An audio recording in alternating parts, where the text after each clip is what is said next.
മരിച്ചാലും തീരാത്ത പക, കൊന്നാലും തീരാത്ത പക, ഇഴജന്തുവിനെ തച്ച് തച്ച് കൊന്ന് തീർക്കുന്ന മേനിയോടുകൂടെ ജീവനുള്ള മനുഷ്യനെ, അല്ല സ്വന്തം സഹോദരിയെ, സ്വന്തം സുഹൃത്തിനെ, നമ്മുടെ നാട്ടിലെ മറ്റൊരു തന്നെപ്പോലെ ആത്മാവും ശരീരവും കുടുംബവുമുള്ള മനുഷ്യനെ അതിക്രൂരമായി തച്ചുകൊല്ലുന്ന, അതിക്രൂരമായി കൊന്നു തീർക്കുന്ന ആ പക ഞാൻ മരിച്ചാലും വേണ്ടിയില്ല, തൻ്റെ പക തീരണമെന്ന മനസ്സോടുകൂടെ ജീവിക്കുന്ന എത്രയെത്ര സംഭവങ്ങളാണ് നമ്മുടെ നാട്ടിൽ കേട്ടുകൊണ്ടിരിക്കുന്നത്, കേരളത്തിൽ നിന്ന് കേട്ടുകൊണ്ടിരിക്കുന്നത്.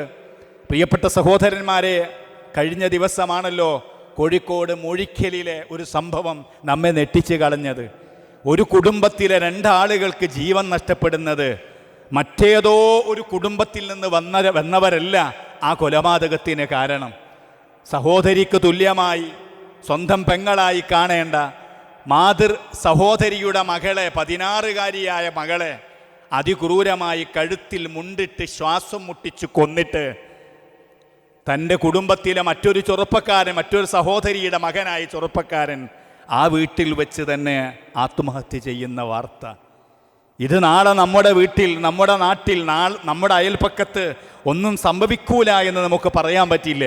കാരണം പുതിയ ജനറേഷൻ അല്ലെങ്കിൽ പുതിയ സമൂഹം ജീവിതത്തിൻ്റെ ഭാവിയെക്കുറിച്ചൊന്നും ചിന്തിക്കാതെ വികാരത്തിന് മാത്രം അടിമപ്പെട്ട് വിവേകത്തെ പണയപ്പെടുത്തിയിട്ട് തൻ്റെ മനുഷ്യ സഹജമായുണ്ടാകുന്ന കോപത്തെ നിയന്ത്രിക്കാൻ കഴിയാതെ, കോപത്തിന് കാരണമാകുന്ന വ്യത്യസ്ത കാരണങ്ങളുണ്ടാവാം.